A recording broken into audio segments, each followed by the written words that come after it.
Hello, welcome to The Naked Scientists with me, Chris Smith, and also with Kat Arney. This week, the camel virus that's killing people in the Middle East, how the next generation of smartphones could lead to an augmented reality revolution, and what might the proposed takeover of the pharmaceutical giant AstraZeneca mean for British jobs. Plus, we take a look at power transmission systems of tomorrow. How will the national grid adapt to more uncertain supply sources like solar? How can energy be stored in a gravel pit? And we'll find out about the next generation of ultra-high voltage supply systems. The Naked Scientists podcast is powered by ukfast.co.uk.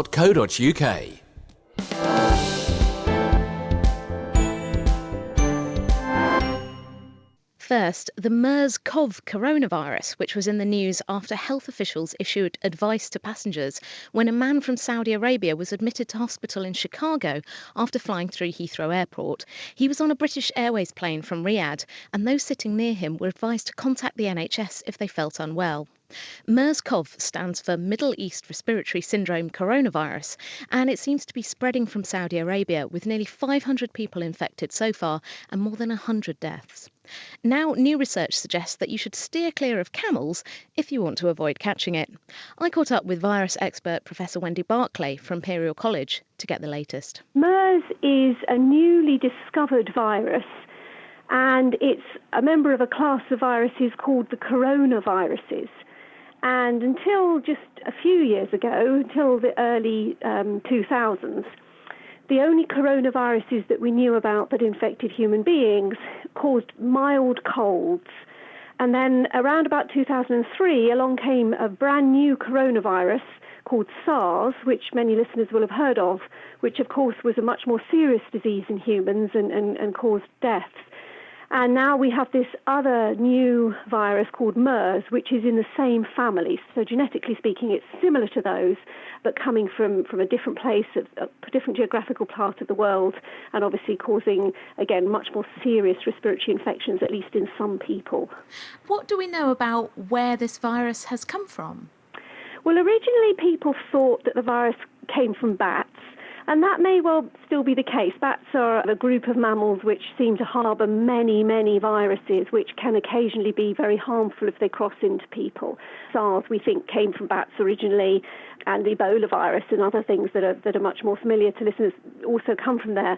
And probably the ancient precursor of MERS has come from bats. But it now seems, because of some recent data, that the direct origin of the viruses that have been infecting people in the Middle East are camels. This MERS virus seems to be widespread in dromedary camels in places like Saudi Arabia and Oman, and people seem to be catching the virus through some sort of contact with the camels. Now, this seems very strange to me. Are there any examples of people catching diseases from their camels before? Not that I'm aware of, but I think what's very interesting is that now we start looking at camels. The camels themselves seem to have lots of different viruses in them, and the coronaviruses in general seem to sit in animal species and occasionally jump across into people. So there are other coronaviruses which have now been discovered which sit in other animals in that part of the world, in the Middle East, because that's where people have been really looking recently. For example, goats and sheep are other common animals that are farmed in that part of the world, and they've also got coronaviruses in them, but these ones don't appear at the moment to be jumping into people. I think it's quite likely that, lots of the animals that we deal with on a daily basis have got loads of viruses in them, but only rarely do they actually cross into humans. And this new virus does seem quite scary, and you're saying that viruses can be harboured by all kinds of animals that we may live closely with or work with. Should we actually be concerned about this new virus outbreak? How scared should I be? Well, at the moment, the number of cases of MERS is in the hundreds, not necessarily in the thousands yet. Whenever we have a new virus like this, there's a combination of two things going on. One is that the virus itself perhaps is being able to jump into humans more frequently, but another is that the harder people look, the more they find it as well. So we have to be careful not to assume straight away that everything's completely changed. It might just be that we're picking these up now that we're looking. What we must emphasise is that so far this virus is jumping across from camels into humans, but isn't really passing from one person to another very efficiently. Although there is some human-to-human transmission, that isn't what we would call self-sustaining. So at the moment, this virus isn't about to cause a pandemic because we need sustained human-to-human transmission for that to happen.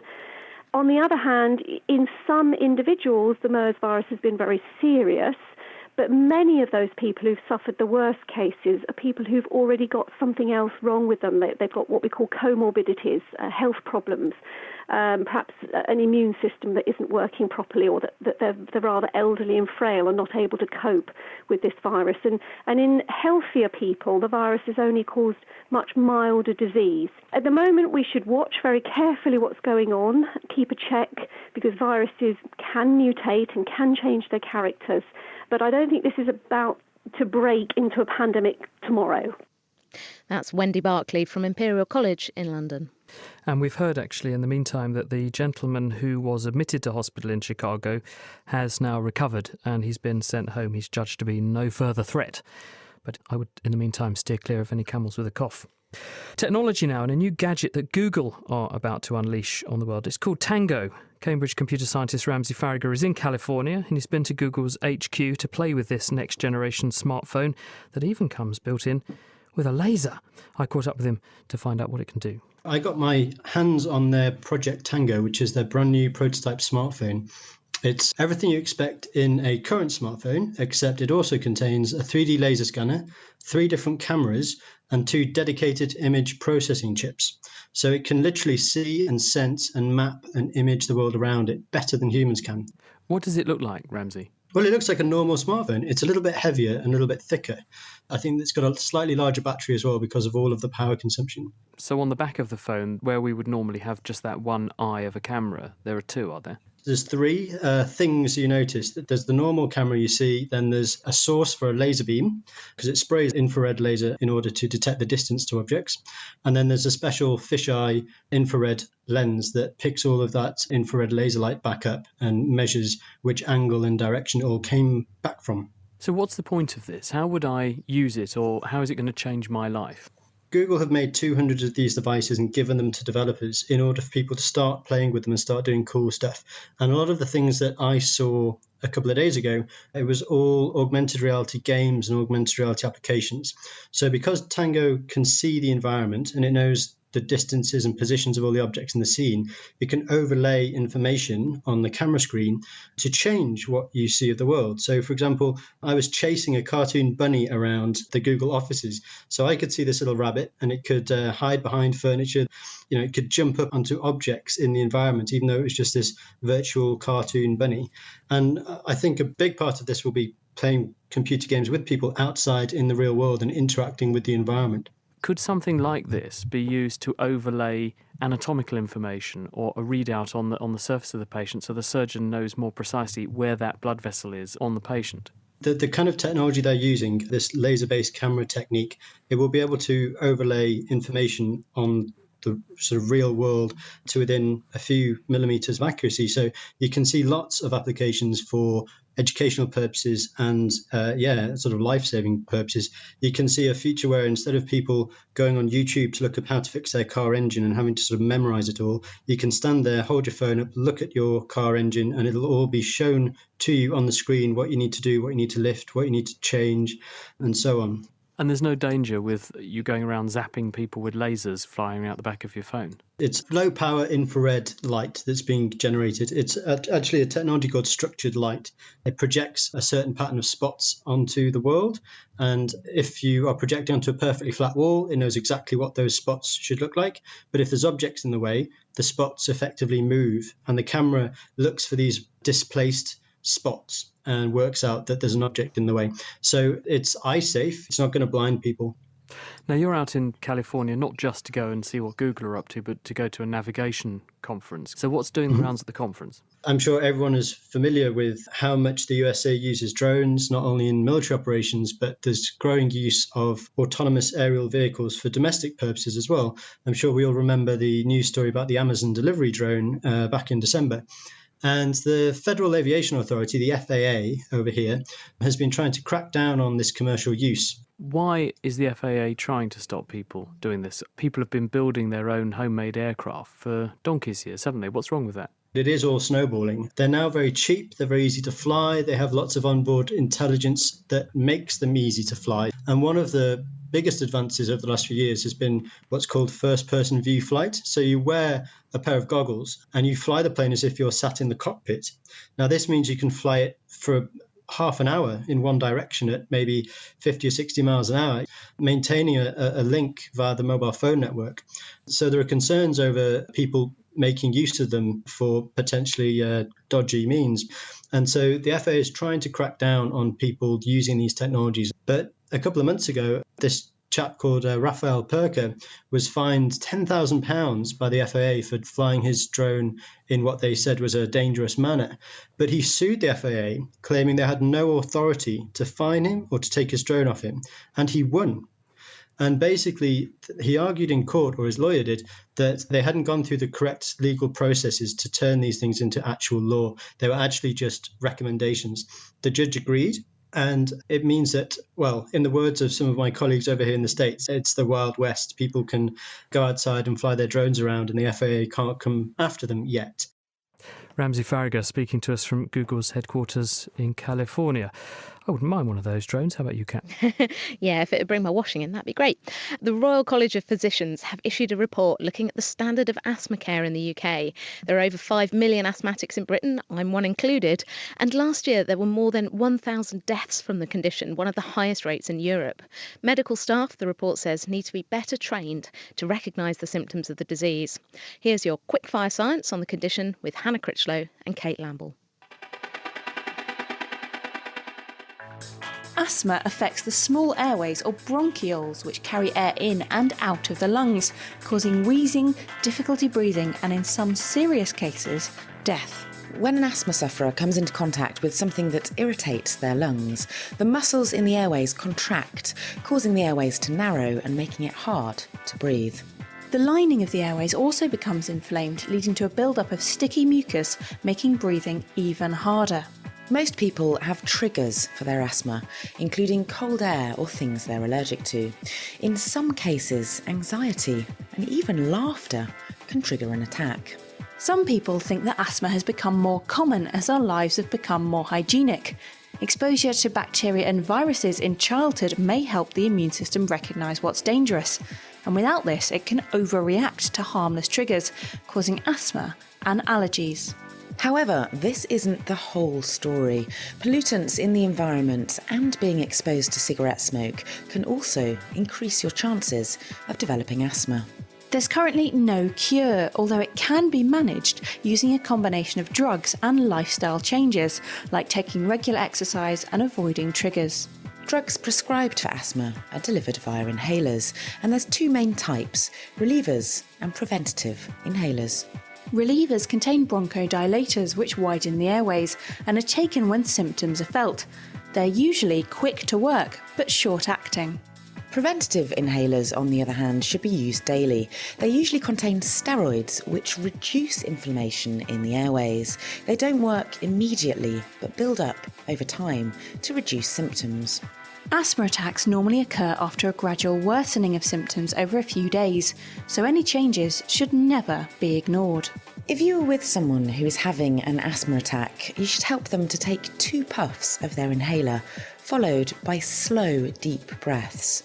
Repeat every 2 minutes until they've had 10 puffs. And if they don't start to feel better, call an ambulance.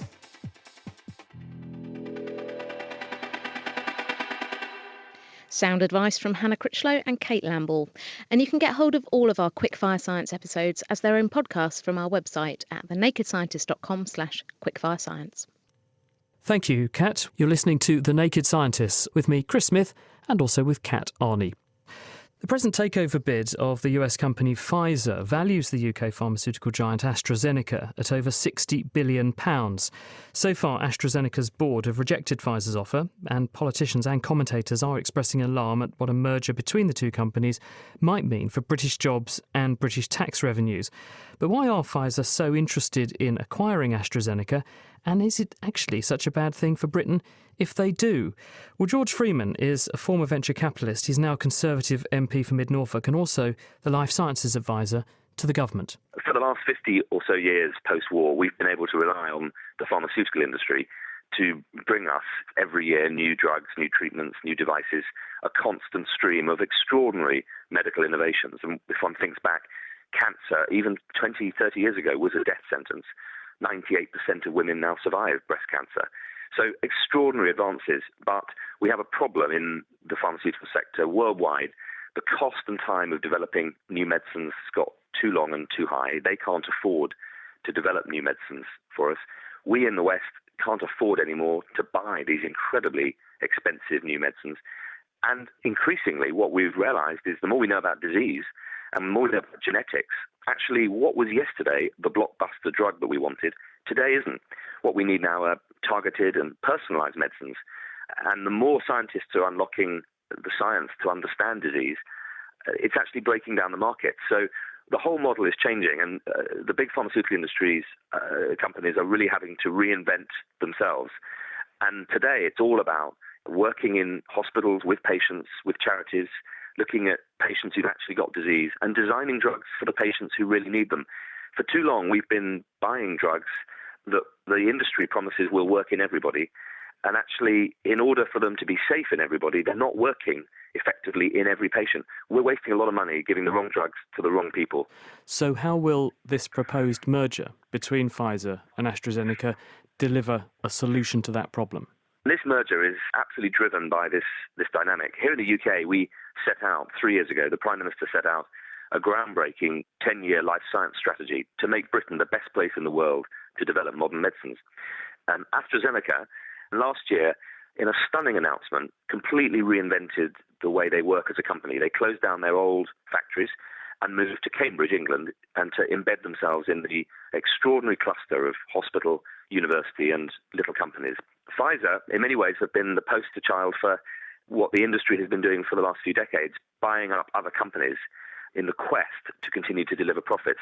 But all these industries, all these companies have got a basic problem that their pipeline of new drugs is getting weaker. And so when Pfizer announced that they're buying AstraZeneca, it's an extraordinary moment.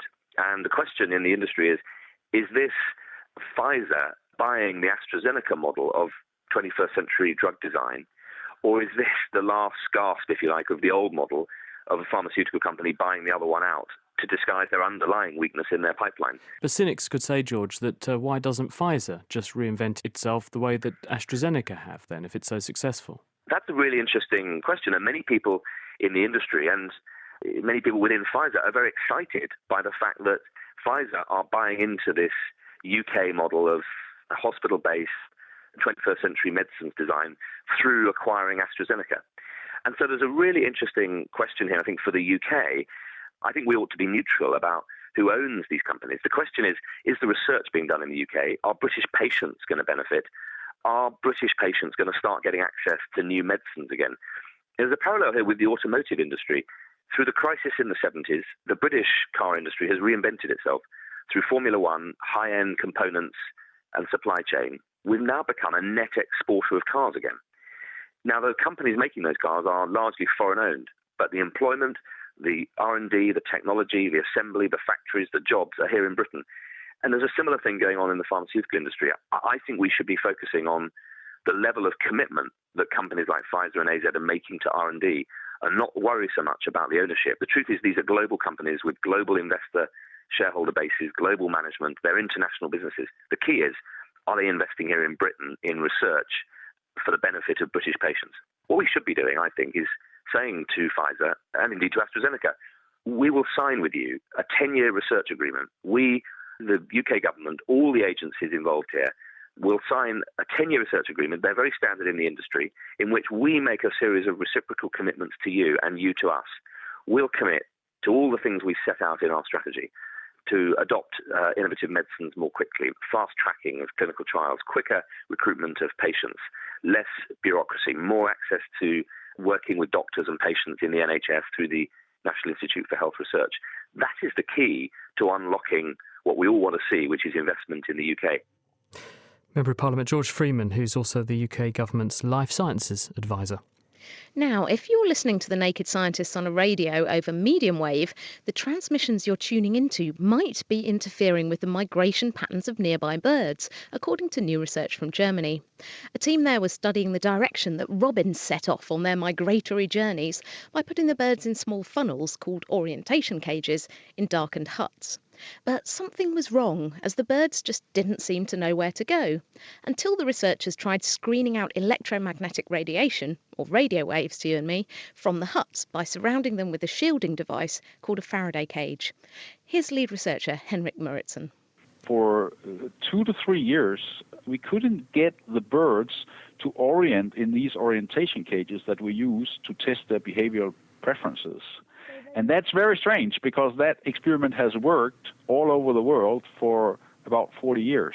Anytime we tried them for a decent amount of time, they were basically just one day jumping in that direction, next day jumping in that direction, and that's not what you would normally expect. Birds show migratory restlessness, and it's directed in the direction in which they want to fly. So normally they should jump to the northeast in spring and the southwest in autumn, but they didn't do it. So what gave you a clue that there was something maybe interfering with the bird's migration system? Well, it was obvious that there was something we were doing wrong, because I had done the same experiments in Denmark during my doctoral thesis, and there those experiments worked fine. So we tried all kinds of things. We changed the food, we changed the cages, we changed the light in the room, we changed a lot of different things, and nothing seemed to help until one day a postdoc of mine got the idea that maybe we should try to screen it, like build a Faraday cage around our setup so that electromagnetic noise was screened. And honestly, I didn't think the likelihood that that would make any difference was very large, but by that time we were willing to try almost anything to get these birds to show their natural behavior. And so once you started screening out the electromagnetic fields, what did you start to see? The birds started to orient, just as they were supposed to do, and they had done in my experiments in Denmark. And I was like, really? That was very unexpected. And anyway, I was happy because we could start doing those experiments that we had wanted to do all the time. So that's what we did first. We focused on doing the experiments we had been planning all the time. It was also immediately clear to me that if the improved orientation was really due to the screening of the electromagnetic noise, then that was a very important finding in its own right. So a year later, we tested that more directly by just thinking about the prediction. A Faraday cage only works when it's grounded. Basically, if you disconnect the grounding of the Faraday cage, then it doesn't screen anymore. So we basically did the simple experiments of disconnecting or connecting the grounding without the students doing the experiments knowing that we were doing it. And suddenly it became clear that on the days when they were tested ungrounded, they were random, and on the days they were grounded, they were oriented very fine. Were there any particular frequencies that you found were interfering with the birds? We see an effect of frequencies ranging from about 50 kilohertz up to about 5 megahertz. And we can be sure that it's not power lines, for instance, because the frequency of power lines is typically 16.7 hertz or 50 hertz, so much, much lower frequency. And we can also say that it's not mobile phones, because mobile phone communication takes place in gigahertz range, so billions of hertz. So basically, it's middle wave radio. And what do you think are the implications of this if sort of radio signals produced by regular radios and all kinds of electronic devices are interfering with our songbirds' migration? Well, they only do so very close to the source. So the bird seems to have only a problem in urban areas, not in rural areas. It could also be a more serious problem if, for instance, the birds determine their flight direction prior to takeoff and then they keep that direction for a full night. Then they would fly wrong for a full night if they were sitting in an urban area, in case it's overcast, because birds have more than one compass. They have a magnetic compass, a star compass, and a sun compass.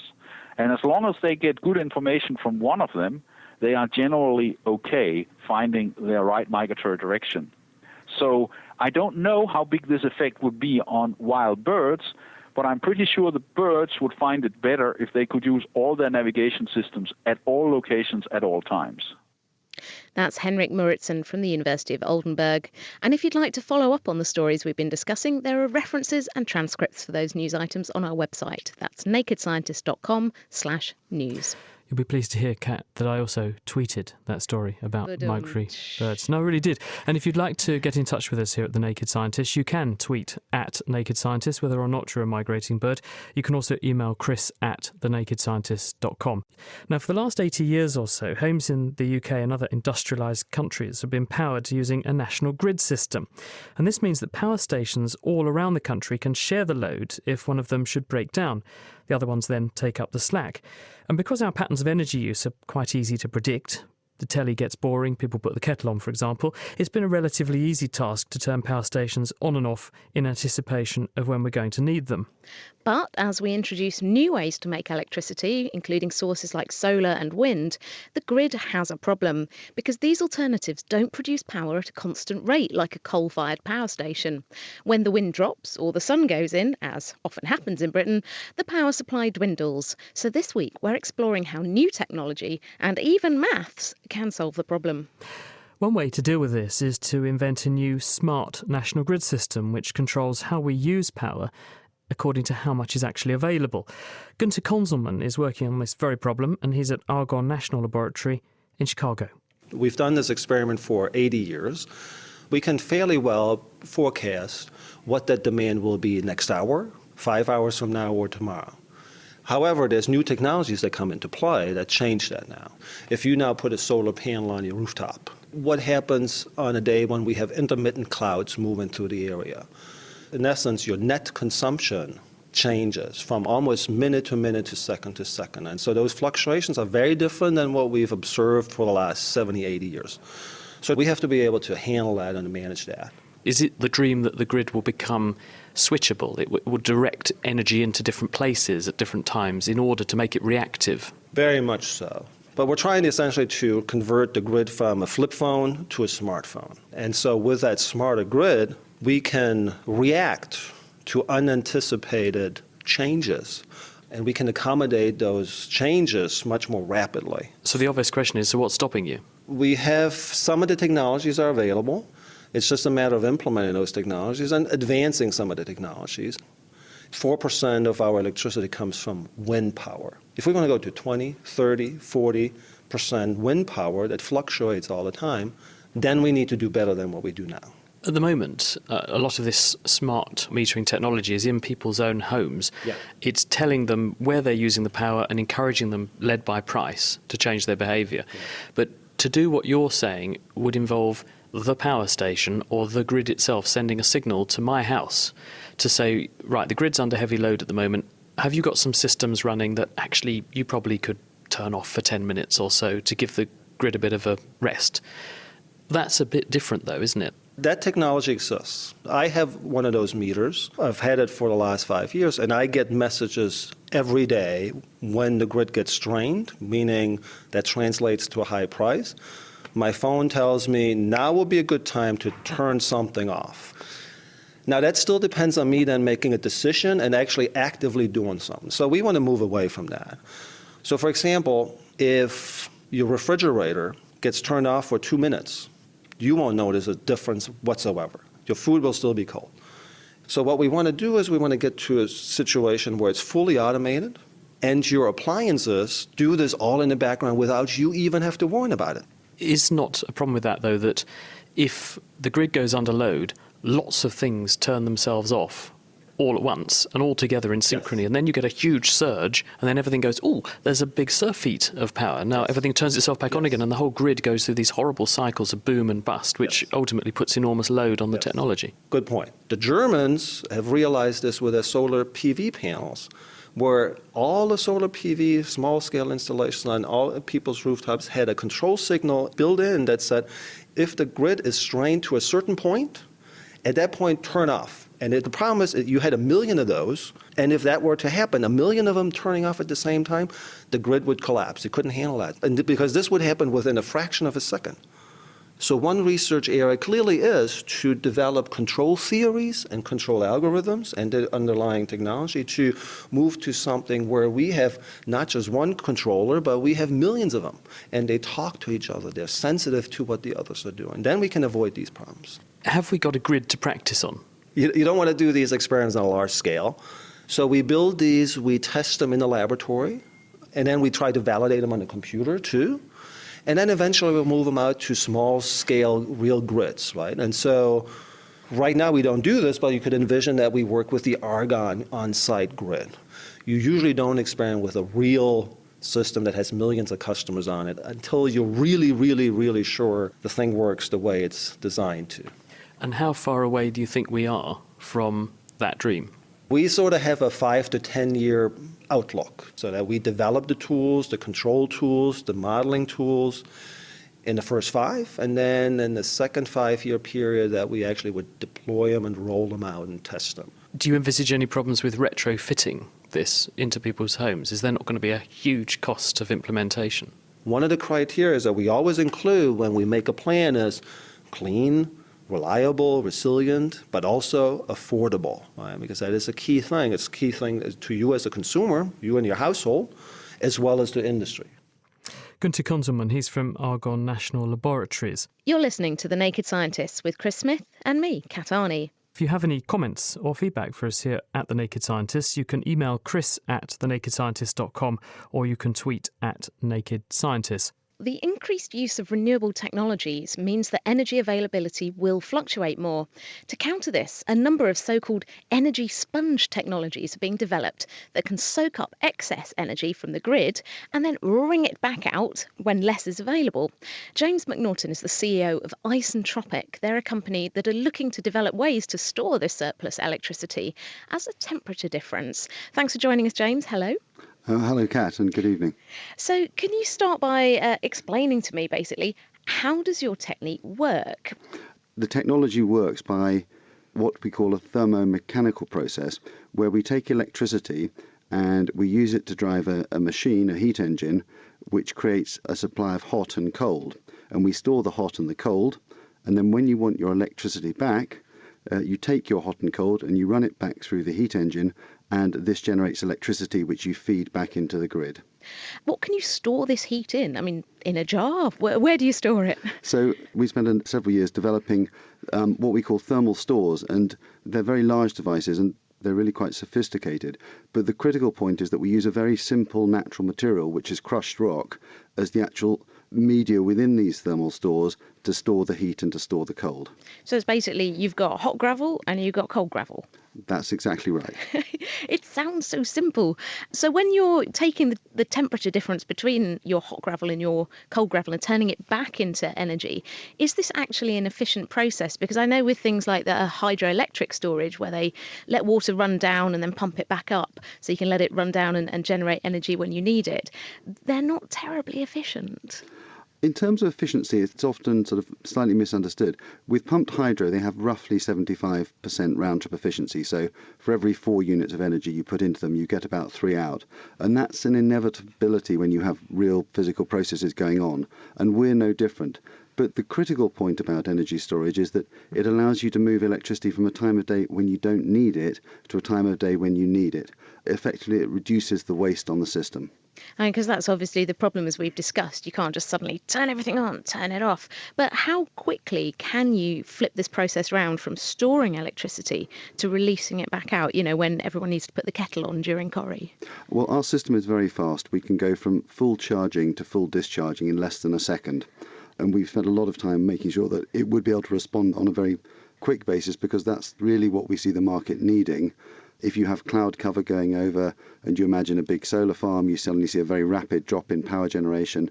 And likewise with gusty conditions around wind farms, you can see very rapid changes in power output over short periods of time. So this sounds like a great idea. You've got a technology that works, it's quite efficient, it's really fast.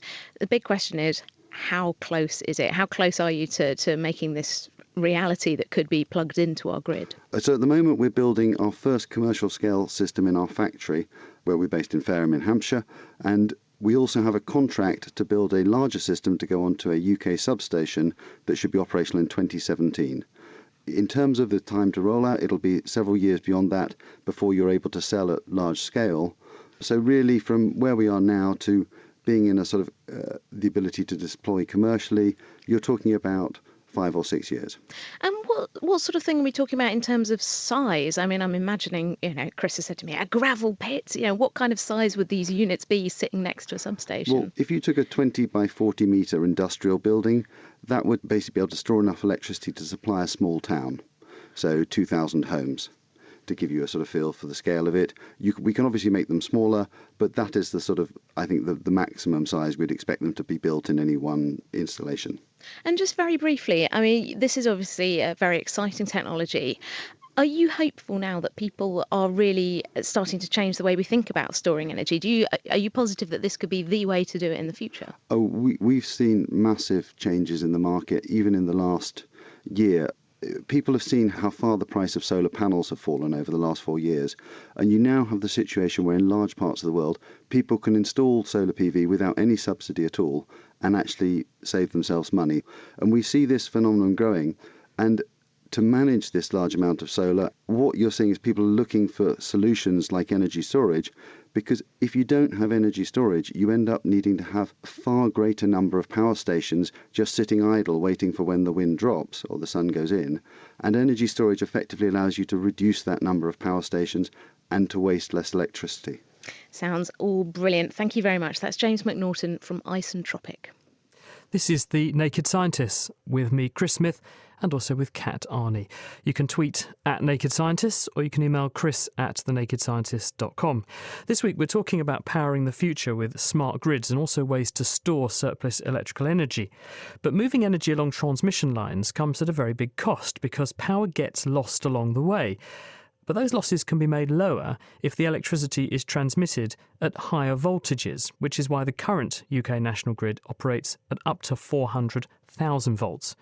Now the technology company ABB are working on developing even higher voltage systems that could operate at up to 1,000,000 volts, which they think could transport power much further and much more efficiently. David Hughes is from ABB and he's working on this project. Hello, David. Hello. Tell us first of all a little bit about the present national grid that we use at the moment. How does it work? The present national grid was developed between the 30s and the 50s, and it was typically around a large centralised power stations very close to large population centres. But now what we're seeing is a very different demand. We're seeing tidal, we're seeing wind, we're seeing solar, we're seeing biomass, and also where the load is in wind, as in Scotland, to where the consumers are in England, the power has to be moved between Scotland and England. Also, I did some back-of-the-envelope calculations and found that you wouldn't actually need to use more than about a fifth to a half of the Sahara Desert and cover it with solar panels. And in fact, you could generate enough electricity to meet most of the world's energy demands, but most of the problem comes with getting the energy from the Sahara to where we need it.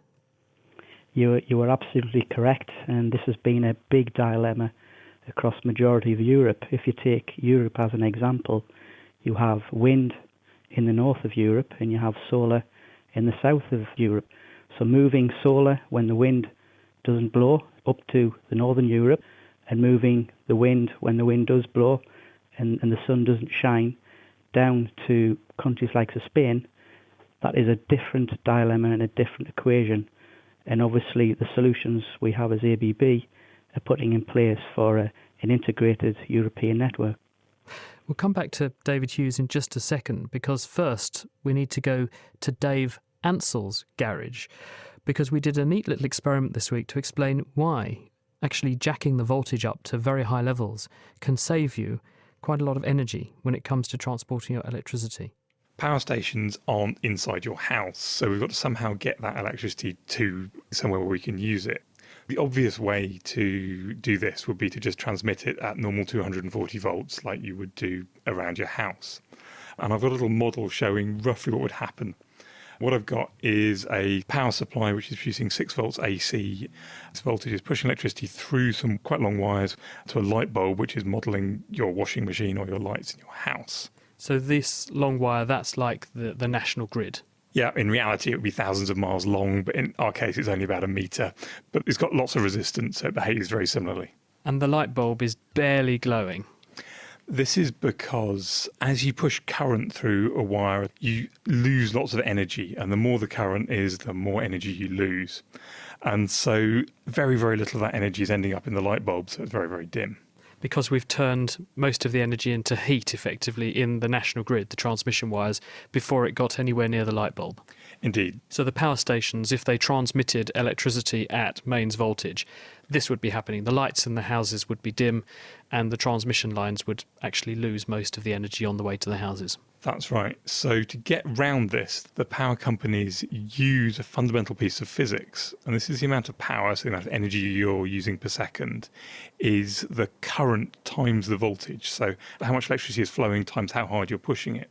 So you can transmit the same amount of power either at a low voltage and a high current, or at a very, very high voltage and a very low current. And because all the energy losses are to do with the current, the higher the voltage, the lower the losses. So hopefully the more power gets to your house. So if we were to step up the 6 volts of AC that your power station is pushing into our national grid, and then step it down again to 6 volts at the other end of your miniature national grid, we should lose less energy in the transmission lines because the current is lower, and that means the light bulb should be correspondingly brighter. That's right. And to do that, what I've got is 2 devices called transformers. This one will convert that 6 volts up to about 45 volts. And so this will increase the voltage by a factor of about 8. And I've got another one which will drop it down again back to 6 volts, hopefully. So we're going to put one of these transformers close to our power station, our 6 volt supply, and this is going to step the voltage up, and therefore the current will go down to keep the power the same. And at the other end of our transmission lines, we're going to put a second transformer, which is going to step the voltage back down, and therefore the current back up, but only in a short supply line into the lamp. So we should see the light lighting up brighter. So there should be much less energy lost in the national grid, and the light should work a lot better. Okay, so let's wire this up then. So you've got them on a chock block for ease of connection.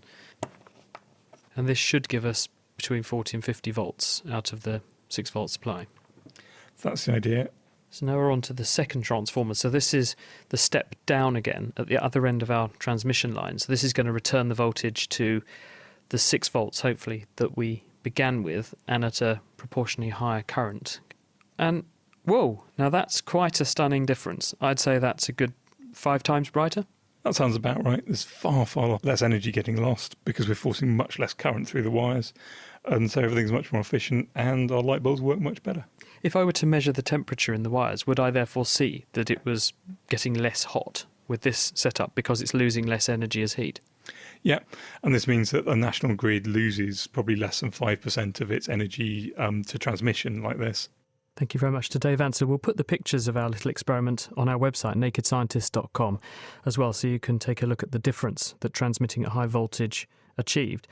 So, David Hughes, that's the physics behind why you want to transmit energy at high voltage. The difference between our system and our experiment and what you're proposing is you're going to use DC, direct current, rather than alternating current, AC. Why is that? The reason why we use DC is purely down to the losses, as you heard in the previous piece. When you're moving HVDC over 1,000 kilometres... That's high voltage DC current. It's high voltage DC. The percentage of power loss is around 3%. When you compare that to AC, the power that you could in theory lose is between 30 and 40%. So it makes good economic and commercial sense to go for HVDC. The good thing about AC, as we demonstrated, is that you can very easily convert electricity from one voltage to another using a transformer, because you have this changing field in your transformer because you've got a changing current. If you use direct current, how do you step the voltage up and down like we do with AC? Are you going to have to run it through some kind of inverter like the people who have solar cells on their roof? Yes, in theory, you're quite correct. What we do is the current and the voltage is transformed over DC, and then we have large converter stations where we convert back to AC. So historically, when you're moving large currents at AC, you have problems interfacing with the frequency, where DC, it is very, very simple. You just convert straight back to AC. We look forward to seeing megavolt DC networks coming online soon. Thank you very much, David Hughes. He's from the technology company ABB, who are pioneering this technology at the moment. Kat? So we can improve the grid, but with added fluctuations from more renewable energy being used, we have to make sure that our power networks work efficiently to predict and manage energy use. We're joined now by mathematician Peter Grindrod from Oxford University, who's working on a pilot scheme in Bracknell in Berkshire, of all places, to examine how we can improve the network's effectiveness. Hi, Peter. Hi there, Kat. So, can you basically very briefly explain what is the current problem with how our network is working? Well, we're working on a project with Scottish and Southern Energy Power Distribution, who own the network or distribute energy through towns like Bracknell in the south of England. And the problem that we've got is that people are going to be putting more and more technology, more and more demand, and more generation onto the network. So the old wires that were put in there for one thing are now going to have to be used in a much more flexible way.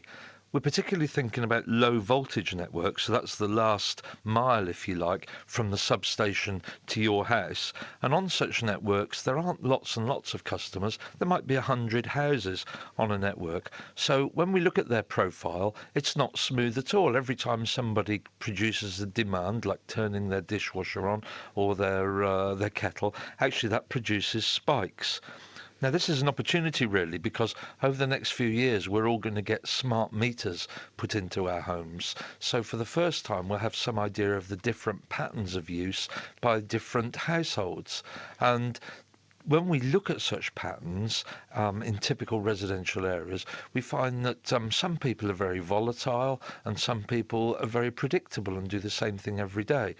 Well, if you've got some means of storage, and we've heard about some storage with hot and cold gravel, or you've got just a hot tank of water in your home, if you've got some means of storing energy, then you'll be able to take advantage of that situation, because it's likely that the price of energy will vary during the day. And now you're able to monitor, or rather just a smart meter is able to monitor your usage. Actually, what it can do is kind of take energy out when it's cheap and then give you that energy back, but it must do so, just as we heard from Argon, from Gunter, it must do so in a way that we have a passive customer. We can't have everybody worrying about when they're going to use energy, when they're going to turn the cooker on. I was going to say, so I'm coming home from work in half an hour. Once I've done the radio show, I want to turn the cooker on. It needs to know that I'm coming home. So how can the kind of stuff that you're working on, how can maths help to predict these kind of demands? So that's quite challenging. It's a really good example of modern maths, actually. What we do is we want to write algorithms that monitor what you do from day to day and from week to week, and gradually that chip, which sits in your home nice and securely, will learn what you do. And so it will automatically take care of those predictions of high spikes and those predictions of times when you're using less energy. And really the problem for maths is that we don't want a sort of medium forecast. We want to predict where the spikes are going to become, how big they're going to be, and in particular we'd like to predict them slightly early so that then we can control any storage or any other devices we've got on the network. But I guess the challenge is, I, for example, don't do this radio show every week. So how do you guess that I'm not going to use the cooker at 7:30? Well, so some of your demands will be fairly fixed. A lot of people have to catch a school bus in the morning, and some of your demands will be extremely discretionary and won't be fixed. But actually, quite a lot of usage is predictable. The difficulty is that you're getting on living your life. So we have this notion in Bracknell of looking at lots of domestic users and trying to figure out how many of them are so volatile that no amount of forecasting and no amount of energy storage or time shifting, demand shifting would be useful, and how many customers and how many substations are going to be able to deal with this in a very profitable way. It's a kind of win-win, really. So I was going to ask about the Bracknell project. I mean, why Bracknell? I used to live there. And how does it work? What are you actually doing? Okay, well, we chose Bracknell because it's got a bit of everything. It's not a space town like Milton Keynes or something like that. It's got lots of housing estates, and it's got some older properties which are sort of mixed, what we say heterogeneous. They've got a mixture of small retail and housing. And then, of course, it's also got some big business parks. Many companies that are part of our project have their headquarters headquarters there. So we chose it because it had lots of typical areas, and so that we could meter up some residents. Of course, eventually everybody will get a smart meter in the UK, but what we've done is intensively meter up some residents so that we could have a look at how many substations, how many local networks are in trouble and might need some smart management. And of course, there'll be others that aren't in trouble at all. They've got lots of capacity. At the moment, we don't monitor those, so we don't really know. And of course, at the same time, people are getting electric vehicles, they're getting solar power, they may be getting heat pumps. There's going to be new technology invented over the next 5 to 10 years, which we haven't thought of yet. And all of that's going to have to go on these low voltage networks, and kind of domestic consumers are just going to expect it all to work seamlessly. So what we want to do is to put a sort of smart layer in that helps them do that. Well, I'd certainly hope so, and hope that it keeps the lights on. Thanks very much. That's Peter Grindrod from Oxford University. Thank you, Kat. Well, let's now join Hannah Critchlow for our question of the week and a burning issue. This week, we light up our brains with this. Hello, my name is Ilham Jardine. I'm from Lenasia in Johannesburg in South Africa. And my question is, why does fire burn? So, what is fire and why does it burn? We ignite the issue with Professor of Chemistry and Fire Science, Richard Hull from Lancaster University. Imagine gas coming out of the cooker or from a cigarette lighter. The gas mixes with air, but nothing happens. But a small spark sets off a chain reaction resulting straight away in a hot flame. What causes this huge difference? The spark's got enough energy to break a few molecules into pieces. We call them free radicals, which react billions of times faster than the fuel and air gas molecules. When they react, they give out lots of heat and light, producing a flame. That flame can produce more radicals and spread to other things, starting a fire. When a solid like wood is heated, maybe with a flame, some of it turns to gaseous fuel, which mixes with air and, like the lighter, it too starts to burn. Fire's incredibly important.